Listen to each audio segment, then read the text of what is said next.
ॐ देवानां च ऋषीणां च गुरुं काञ्चन सन्निभं बुद्धिभूतं त्रिलोकेशं तं नमामि बृहस्पतिम्।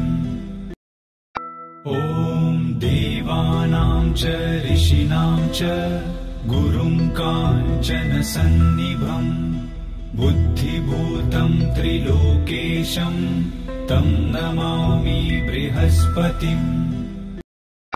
ॐ देवानां च ऋषीणां च गुरुं काञ्चन सन्निभं बुद्धिभूतं त्रिलोकेशं तं नमामि बृहस्पतिम्।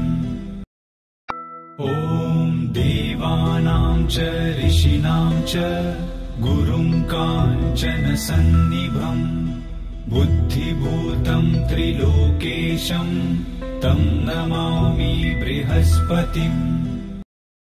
ॐ देवानां च ऋषीणां च गुरुं काञ्चन सन्निभं बुद्धिभूतं त्रिलोकेशं तं नमामि बृहस्पतिम्।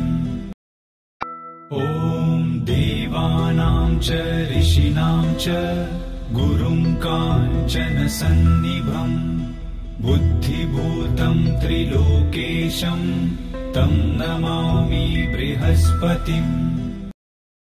ॐ देवानां च ऋषीणां च गुरुं काञ्चन सन्निभं बुद्धिभूतं त्रिलोकेशं तं नमामि बृहस्पतिम्।